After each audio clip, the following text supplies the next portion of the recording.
आता जर डायबिटीसचं म्हणालात तुम्ही, पण डायबिटीस आता पूर्वी 50च्या नंतर व्हायचा, बरोबर? पण तो आता तरुण वयातच होत चाललेला आहे. तर मग त्याच्यावर काही उपाय? तर त्याचबरोबर आयुर्वेद काय सांगतो? आयुर्वेद वेगळ्या प्रकारे सांगतो. समदोष समअग्नी समधातू मलक्रिया एक पेय आहे. ते एकदम स्वस्त मिळतं. तर त्यात टॉरिन नावाचा कंटेंट असतो त्यामध्ये. तर ते देखील अतिशय घातक, की डायबिटीस बरी होत नाही हा गैरसमज लोकांमध्ये पसरलेला आहे. तर तो आपल्याला ह्या व्हिडिओच्या माध्यमातून आपल्याला दूर करायचा आहे. फॉर्म्युलेशन्स आहेत का? तर त्यामध्ये मेथी हा एक महत्वाचा पदार्थ आहे. म्हणजे याचा अर्थ तो निरोगी नाहीये, त्याला कुठला ना कुठला आजार भविष्यात होण्याची शक्यता आहे. एस बेकर्स प्रस्तुत आरोग्याचा बोलबाला. नमस्कार, एस ब्रेकर्स प्रस्तुत आरोग्याचा बोलबालामध्ये आपल्या सर्वांचं मनापासून स्वागत आहे.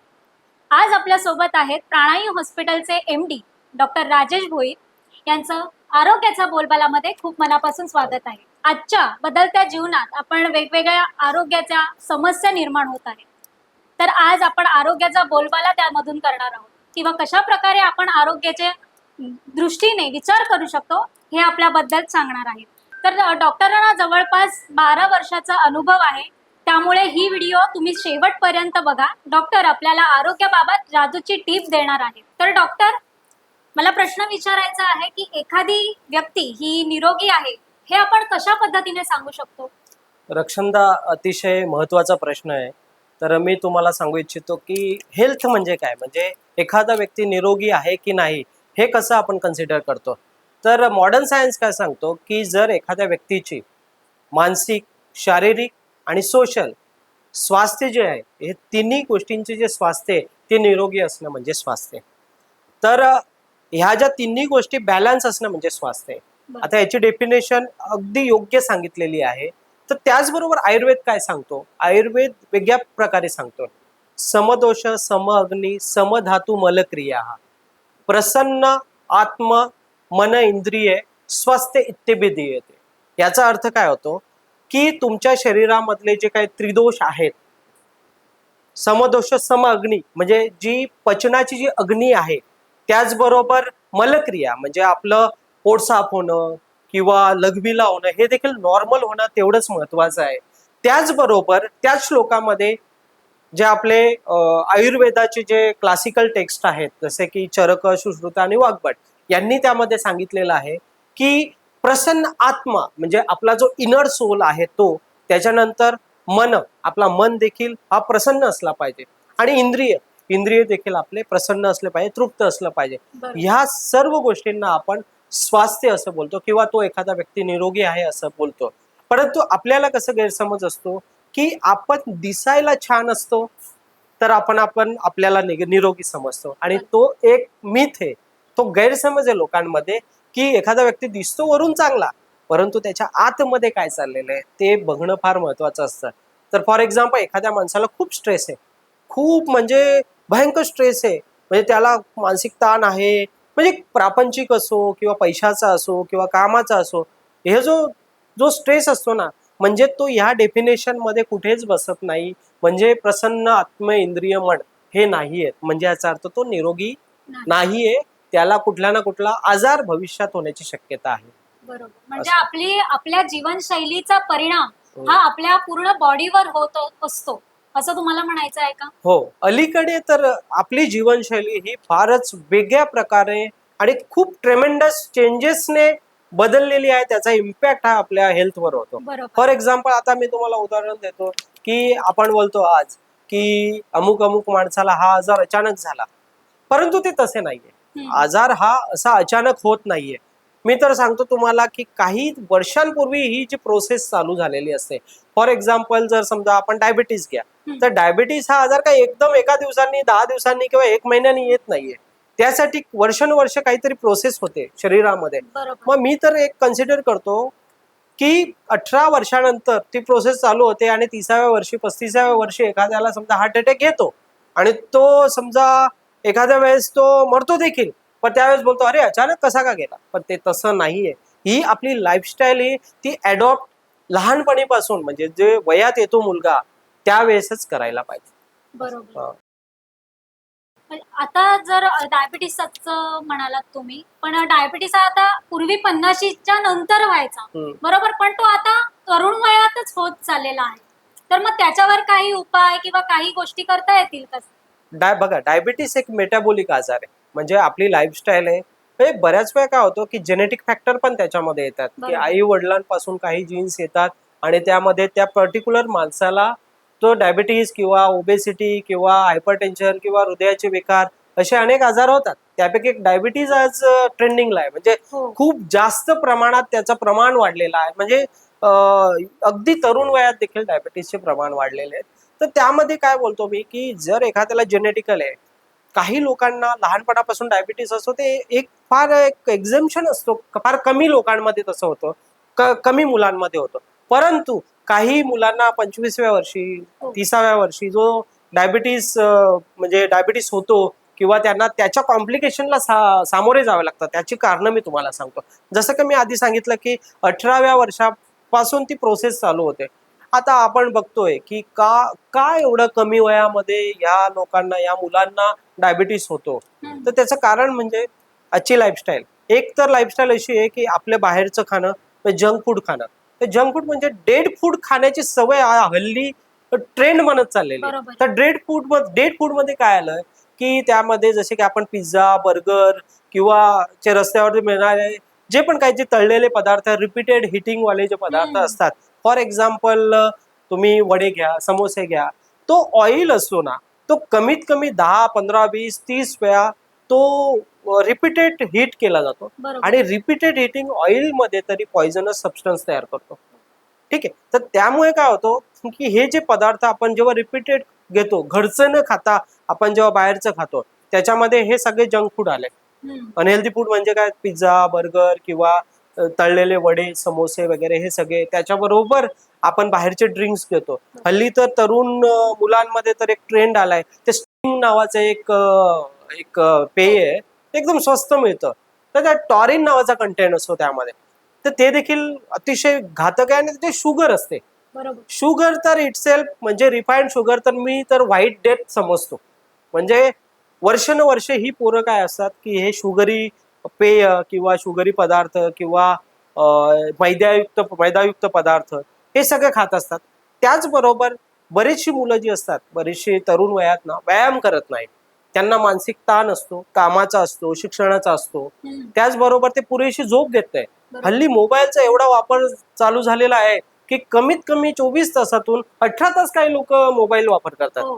म्हणजे एवढा स्क्रीन टाइम, एवढा तो स्ट्रेस, स्ट्रेन, त्यामुळे देखील ही लाईफस्टाईल पूर्णपणे चेंज होऊन हे जे आजार होण्यासाठी, लाईफस्टाईल रिलेटेड डायबिटीस, ओबेसिटी वगैरे हे आजार होण्यासाठी ते लोक म्हणजे फेवरेबल एन्व्हायरमेंट तयार करतात आणि त्यामुळे त्यांना डायबिटीस सारखे आजार होतात. पण डायबिटीज हा जो आजार आहे तो कमी आपण म्हणजे आता बरेचसे लोक असं म्हणतात की मला डायबिटीज झालाय आणि मग आता तो मी मरेपर्यंत मला राहणारच आहे, असं त्यांच्यामध्ये एक काय म्हणतो गैरसमज निर्माण झालेला आहे. मग तो तर खरंच असं आहे का की डायबिटीस मरेपर्यंत असणार आहे आणि त्याला आपण काही उपाय किंवा काही कमी करता येऊ शकतं का? रक्षंदा, एक गोष्ट लक्षात ठेवा की आपले शरीर जे आहे ते म्हणजे वारंवार आपल्याला सिग्नल देत असतो की जर समजा तुमच्या पोटात दुखत असेल तर पोटात का दुखतंय, तर त्याचं कारण असतं की काहीतरी इन्फेक्शन झालेलं असतो, आयदर लिव्हरमध्ये, आतड्यांमध्ये किंवा पोटामधले जे अवयव आहेत त्यामध्ये इन्फेक्शन झालेलं असतो. तर त्यामुळे काय होतं की जेव्हा दुखायला सुरुवात होते ते सिग्नल आहे, ते आपण ते निगेटिव्हली न घेता पॉझिटिव्हली घ्यायचं आहे. तर तसंच मधुमेह म्हणजे डायबिटीस मध्ये देखील काही लक्षणे दाखवली जातात आधीच. ते म्हणजे थकवा येणे, पायाला आग होणे, वारंवार लघवीला जाणे, यांसारखी काही लक्षणे समजतात. मग कोणी असो, मग तो आयदर कुठल्याही वयाचा असो, मग तो 20 वर्षाचा असो, 25 वर्षाचा असो, त्यांनी काही टेस्ट आहेत, महत्वाच्या टेस्ट आहेत, जसं की HbA1c जे मागच्या 3 महिन्याचं एव्हरेज शुगर सांगते. त्याचबरोबर फास्टिंग शुगर, त्यानंतर पोस्ट प्रँडियल शुगर, हे सगळे एकत्र आपण टेस्ट केल्या पाहिजे. त्याने आपल्याला समजून येतो की खरोखरच आपल्याला डायबिटीसचा त्रास होतोय किंवा आपल्याला डायबिटीसची सुरुवात झाली की नाही. आणि तुम्ही प्री डायबिटिक जरी असाल तर HbA1c आपल्याला सांगतो की तुम्ही प्री डायबिटिक आहात, डायबिटिक आहात किंवा तुमची डायबिटीस एवढ्या प्रमाणात आहे की तुम्हाला ट्रीटमेंट करणं एवढं महत्वाचं आहे की तुम्हाला आत्ताच्या आता ट्रीटमेंट स्टार्ट करून त्याला कंट्रोल करणं फार गरजेचं आहे. बरोबर. त्याचबरोबर ते हे देखील सांगतं की तुमचा HbA1c जर 10च्या वर गेलेला असेल तर ते खूप पुढच्या स्टेपमध्ये पोहोचलेलं आहे.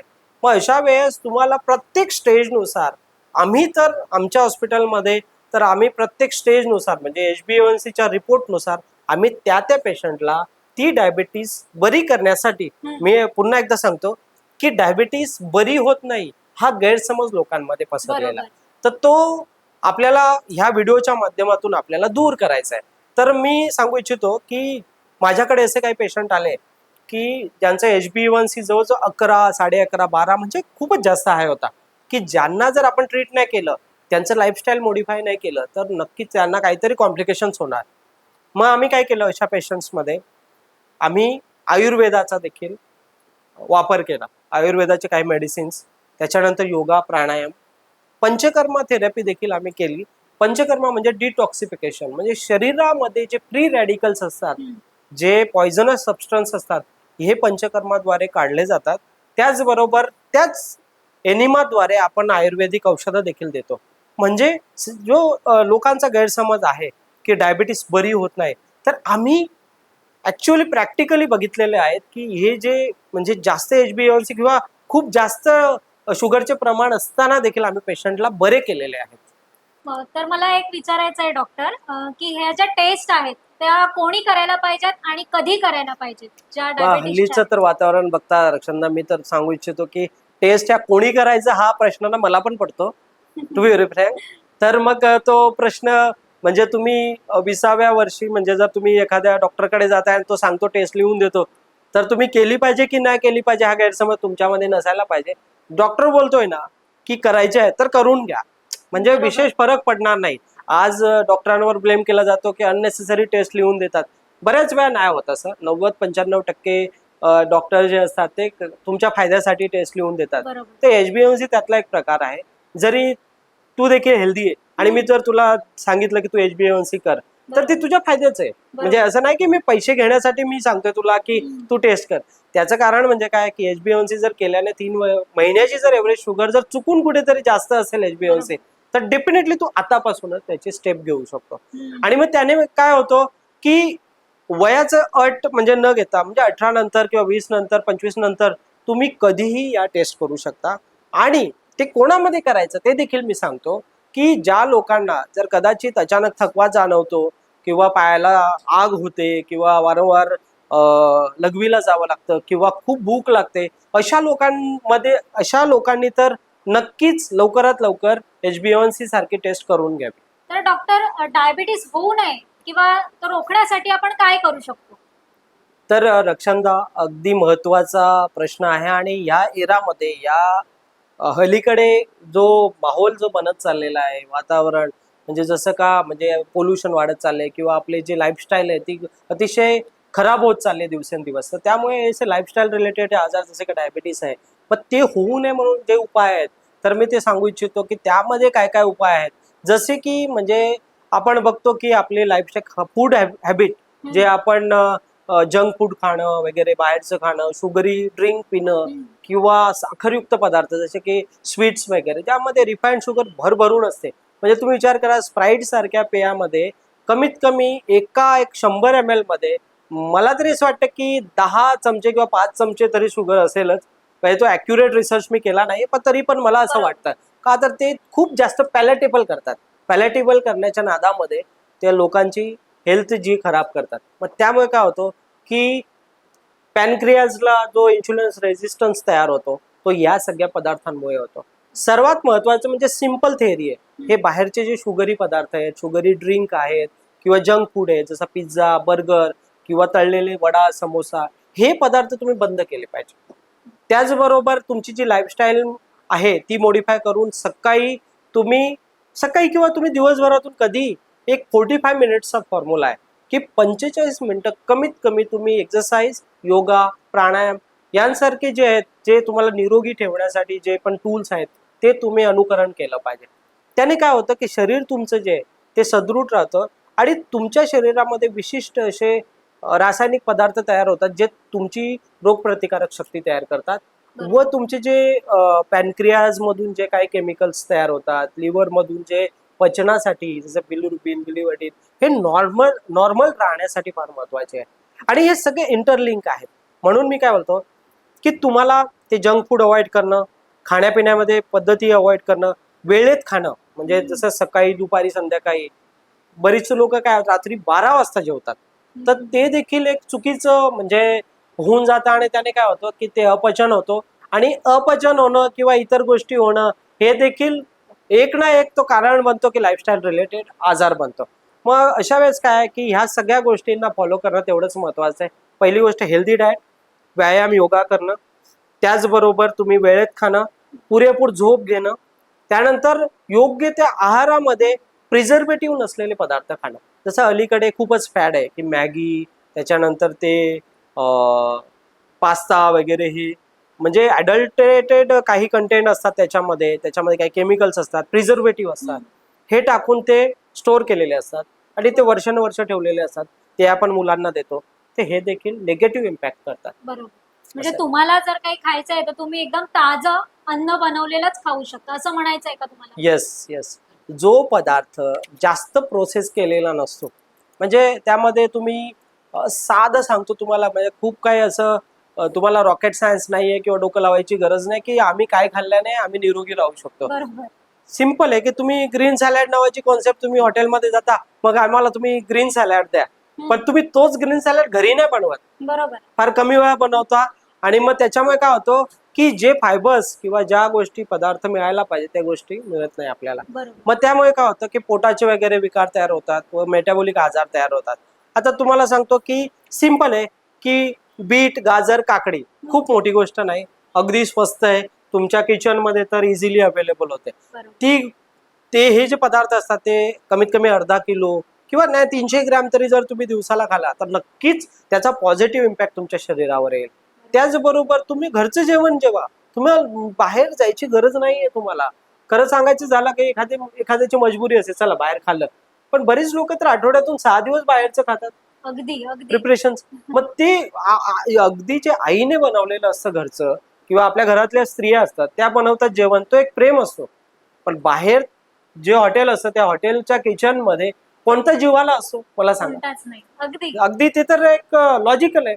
मग त्यामुळे काय होतं ते त्याच्यात काही आहे किंवा त्याच्यात बॅक्टेरिया पडला, माशी पडली, तरी पण आपण त्याचा काही विचार करत नाही, म्हणजे ते विचार करत नाही, असं होतं. म्हणजे एका प्रकारे आपण जिभेचे चोचले पुरवण्यासाठी बाहेरचं अन्न खातो. आणि एक गोष्ट लक्षात ठेवा, जे म्हणजे जिभेचे चोचले पुरवणारे पदार्थ आहेत ना, ते पॅलेटेबल करण्यासाठी असे पदार्थ टाकतात की ज्याने माणसाला म्हणजे हेल्थसाठी नुकसानकारकच. म्हणजे त्याचं एक्झाम्पल सांगतो की आईस्क्रीम हा कशापासून बनतो, तर तो सांगू शकते मला आईस्क्रीम कशापासून बनतो? दूध किंवा दूध. It's oil, hydrogenated oil. म्हणजे हायड्रोजनेटेड ऑइल म्हणजे काय, डालडा पण असतो काय आईस्क्रीम मध्ये. अरे बाप. त्याला खूप पॅलेटेबल केला जातो, शेल्फ लाईफ वाढवली जाते, म्हणजे बरोबर. खूप काळ त्याला टिकवला जातो. आता मग टिकवण्यासाठी काय, मग ते हायड्रोजनेशन, मग ते हायड्रोजनेशन जो असतो तो ऑइल असतो, तो फार काळ टिकून त्याच्यात पॉइझन तयार होतो.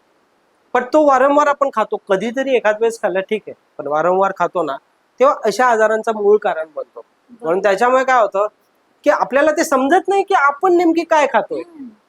सिंपल आहे की घरातलं जे ड्रायफ्रुट्स आहेत किंवा फ्रुट्स आहेत, सगळे फ्रुट्स, पालेभाज्या, फळभाज्या किंवा हे मोड आलेले धान्य, जग फक्त एवढ्याच जरी असलं ना तरी पण तुम्ही निरोगी राहणार. जर तुम्हाला निरोगी राहायचं असेल तर तुम्हाला घरचं ताजं स्वतःने बनवलेलं अन्न खायचंय. त्यामुळे तुमचं आरोग्य एकदम सुदृढ राहणार आहे. आणि जर तुम्हाला सुदृढ राहायचं असेल तर ह्या डॉक्टरांनी आज सांगितलेल्या सगळ्या टिप्स तुम्हाला फॉलो करायच्या. तर डॉक्टर, मला असं विचारायचं किंवा प्रेक्षकांना जाणून घ्यायचं आहे की डायबेटीसवर आपल्याला काही उपचार आहेत का किंवा आपण काही उपाय करू शकतो का? डेफिनेटली रक्षंदा, की डायबिटीज जो आजार आहे म्हणजे त्याला मधुमेह बोलतो आपण, की त्यामध्ये तुम्हाला आता प्रत्येकाला त्याबद्दल जाणीव आहे की आपण काय खाल्लं नाही पाहिजे किंवा कशा पद्धतीने व्यायाम केलं पाहिजे, योगा केलं पाहिजे. फार महत्वाचे विषय म्हणजे हेच आहेत की आपण पहिले निदान परिवर्तन केलं पाहिजे. म्हणजे जे खाणं आहे की शुगर बेस्ड जे पदार्थ आहेत ते खाणं कमी करणं, कार्बोहायड्रेट म्हणजे राईस वगैरे कमी खाणं, त्याचबरोबर तुम्ही शुगरी ड्रिंक झाले त्या आधी मी सांगितलेलं आहे. त्याचबरोबर व्यायाम देखील फार महत्वाचा आहे. 45 मिनिट्सचा जो फॉर्म्युला आहे तो फार महत्वाचा आहे. प्रत्येकाने कमीत कमी 45 मिनिटं व्यायाम केला पाहिजे, योगा केला पाहिजे. त्याचबरोबर आपण असं विचार करतो की काही काही असे आयुर्वेदिक काही फॉर्म्युलेशन्स आहेत का, तर त्यामध्ये मेथी हा एक महत्वाचा पदार्थ आहे की मी तर ऍडवाइस करतो की सकाळी जो 1 ग्लास कोमट पाणी पितो त्यामध्ये लिंबू आणि मेथीचे दाणे टाकून जर आपण प्यायलं तर नक्कीच डायबिटीसमध्ये त्याचा फायदा होतो, कारण ते ग्लायसेमिक इंडेक्स कंट्रोल करण्यासाठी ते मदत करतं. त्याचबरोबर काही पेय असे आहेत की जसे का जांभूळ देखील हा एक फार महत्वाचा पदार्थ आहे की जो आवडीने देखील खाऊ शकतो आणि तो डायबिटीससाठी देखील मदत करू शकतो. त्याचबरोबर असे काही पदार्थ आहेत की जे पदार्थ डायबिटीसचे कॉम्प्लिकेशन्स कमी करण्यासाठी आपल्याला मदत करतात.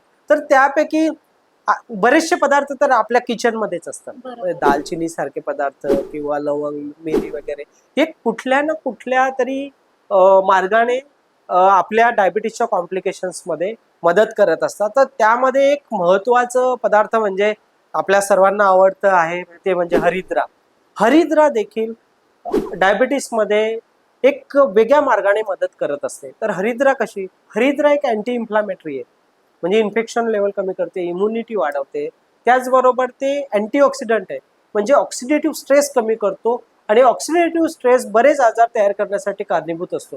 मग ते कुठलेही आजार असो, मग तुमचा डायबिटीस असो किंवा कॅन्सर असो, तर हे आजार कमी करण्यासाठी हरिद्राचा वापर केला जातो, म्हणजे हळदीचा वापर केला जातो. तर मी सांगू इच्छितो तशा अनेक स्टडी केलेल्या आहेत की हळदीमुळे कॅन्सर देखील कमी होतो किंवा कॅन्सर प्रिव्हेंट करू शकतो. म्हणून एक हरिद्राचा किंवा हळदीचं एक अनन्यसाधारण महत्व हे आपल्या भारतीय संस्कृतीमध्ये आहे. बरोबर. तर त्यामध्ये एक आयुर्वेदाचा एक श्लोक आहे की हरिद्रा जे आहे ते शोफ कंडू कुष्ठ विनाशिनी, म्हणजे हे जे शोभ कंडू कुष्ठ विनाशिनी का आहे की त्याच्यामध्ये जे अँटीऑक्सिडंट आहेत किंवा अँटी इन्फ्लामेटरी नेचर आहे, त्यामुळे स्किनचे आजार बरोबर. किंवा शोप म्हणजे तुमचे इन्फ्लामेटरी चेंजेस किंवा कुठलाही आजार असू द्या किंवा बघा काय मार लागल्यावर आपण हळद लावतो, बरोबर. ते मग अँटीसेप्टिक, अँटीबायोटिक, अँटीव्हायरल काम करतं. म्हणून हरिद्राचं एक महत्व आहे, पण ते देखील आपण वापरू शकतो. प्रेक्षकांना सांगू इच्छिते, जर तुम्हाला जर तुमच्या आहारामध्ये, तुमच्या जीवनामध्ये हळदीचं खूप महत्व डॉक्टरांनी सांगितलेलं आहे आणि प्रत्येकाने हळदीचा वापर आपल्या आहारामध्ये केलाच पाहिजे. फक्त तेलकट खाण्याने कोलेस्ट्रॉल वाढतं का?